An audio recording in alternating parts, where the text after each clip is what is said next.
మీరు విన్నారు.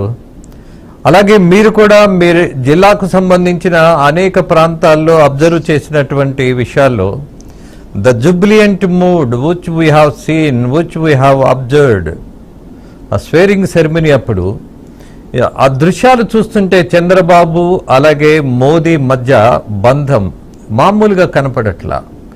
పరస్పరం ఎంత నమ్మకంతో ఒకరికొకరు సపోర్ట్ ఇచ్చుకోవాలన్నటువంటి లక్ష్యం మాత్రం నాకు చాలా స్పష్టంగా కనపడుతుంది. అది రాజకీయ ప్రయోజనం కావచ్చు, లేదు వ్యక్తిగతమైనటువంటి విలువలో వచ్చినటువంటి మార్పు కావచ్చు, గతంలో చేసుకున్నటువంటి విమర్శలు కేవలం రాజకీయానికి చేసుకున్నటువంటిదే అని భావించిన, బట్ ఇవాళ మానవ సంబంధాల్లో ఉన్నటువంటి లోతైనటువంటి ఒక సంస్కృతి కనపడుతోంది. ఇప్పటి వరకు గోపీనాథ్ని అడిగాను, మీకున్నటువంటి అబ్జర్వేషన్ ఏంటి రవిచంద్ర?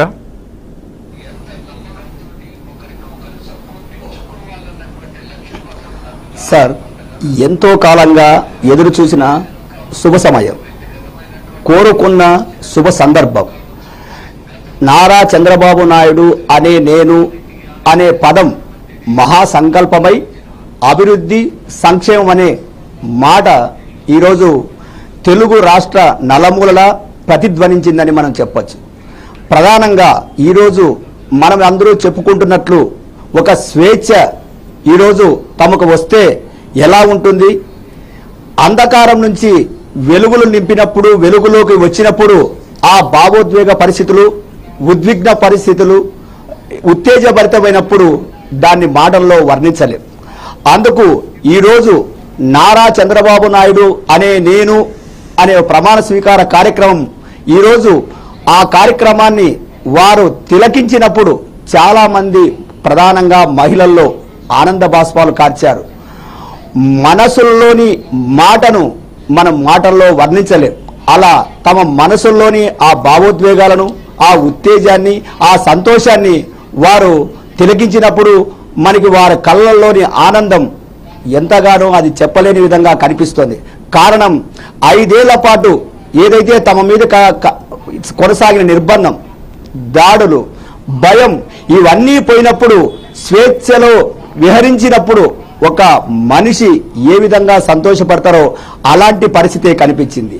అంతకంటే ముందు మీరు చెప్పినట్లు ఈరోజు జరిగిన ప్రమాణ స్వీకారోత్సవంలో ఏదైతే కనుమరుగవుతున్నాయని చెప్తంగా ఈరోజు దేశాధినేతలు, జాతీయ నేతలు అందరూ కూడా కుటుంబ సభ్యుల పట్ల కానీ, పెద్దల పట్ల కానీ ఎంత గౌరవంగా ఉండాలి, ఎంత క్రమశిక్షణతో ఉండాలి అనే సన్నివేశాలని మనం స్పష్టంగా చూడడం జరిగింది. అందువల్లనే ఏదైనా పెద్దలు కింది వారి పట్ల తమ ఒక మంచి మార్గంలో నడుస్తూ వారిని క్రమశిక్షణ చూపినప్పుడే, ఆ మార్గంలో నడిపించినప్పుడే విలువలు అనేటివి పెరుగుతాయి. ఆ గౌరవాన్ని, ఆ విలువలని పెంచే క్రమంలోనే ఈరోజు మన దేశ ప్రధాని నరేంద్ర మోదీ గారు రావడం, హోంశాఖ మంత్రి రావడం, అనేక మంది విదేశీయులు కూడా ఇక్కడికి వచ్చి ఈరోజు ఆ కార్యక్రమాన్నంతా కూడా దగ్గరుండి సంతోషంగా పంచుకోవడం అన్నది ఈరోజు విలువలను పెంచే, ఏదైతే రాష్ట్రంలో జరగబోయే రేపు అభివృద్ధి సంక్షేమం, భావితరాల భవిష్యత్తు ఈరోజు నారా చంద్రబాబు నాయుడు అనే నేను ఆ మాటల్లో చూశారు.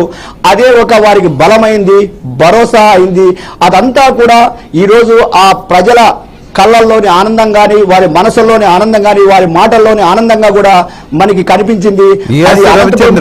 దాదాపు జిల్లా అధికార యంత్రాంగం దాదాపు 100 చోట్ల ఈ ప్రత్యేకంగా ఎల్ఈడీలు ఏర్పాటు చేశారు. ఎస్ రవిచంద్ర, మరొక విషయం కూడా ఉంది ఇక్కడ. ఆంధ్రప్రదేశ్లో ఎన్నికలకు ముందు భారతీయ జనతా పార్టీ మీద కనీస మాత్రం సానుకూల వాతావరణం లేదు, భావన కూడా లేదు. అలాగే ప్రజలు కూడా భారతీయ జనతా పార్టీ అసలు ఈ రాష్ట్రానికి సంబంధించింది కాదేమో అన్నట్టు ఆలోచన చేసిన దశ ఉన్నది. కారణం స్థానికంగా ఉన్నటువంటి రాష్ట్ర బీజేపీ నాయకులు ప్రవర్తన తీరు. 3-4 భారతీయ జనతా పార్టీ యొక్క పరువు ప్రతిష్టను గంగలో కాదు బురద గుంటలో కలిపేసినట్టుగా ప్రవర్తించారు. దాని ఫలితం బహుశా బీజేపీ కనపడదేమో ఆంధ్రప్రదేశ్లో అనుకున్నారు.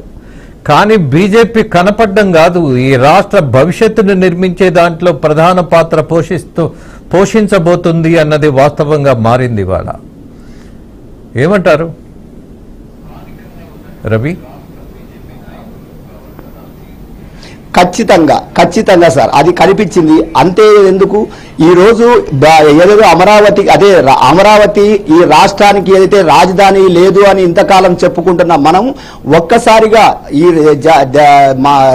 దేశానికి సంబంధించిన ముఖ్య నేతలంతా కూడా ప్రధానమంత్రి నుంచి మంత్రుల వరకు కూడా అందరూ కూడా ఒకే వేదిక మీదకి చేరి భవిష్యత్తులో కేంద్ర ప్రభుత్వం ఆంధ్రప్రదేశ్ పట్ల కానీ అమరావతి పట్ల కానీ తెలుగు ప్రజల పట్ల కానీ ఏ విధంగా ముందు చూపుతో ముందడుగు వేయబోతోంది, ఏ విధంగా భరోసాను ఇవ్వబోతోంది, రేపు భవిష్యత్తులో ఎంత అండగా నిలవబోతోంది అనేది స్పష్టంగా ఈరోజు చెప్పడం జరిగింది.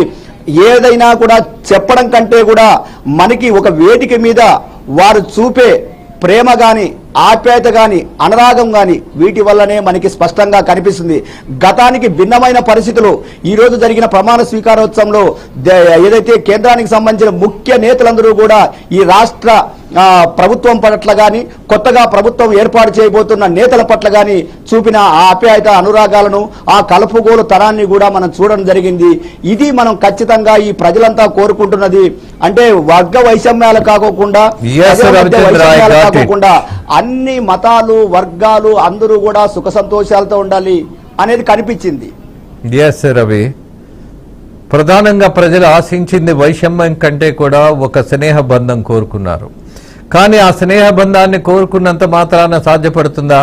స్థానికంగా ఉన్నటువంటి పార్టీ నాయకులు దానికి తోడ్పాటు అందించాలి కదా. అందుకే బీజేపీ కొంత ప్రజలకు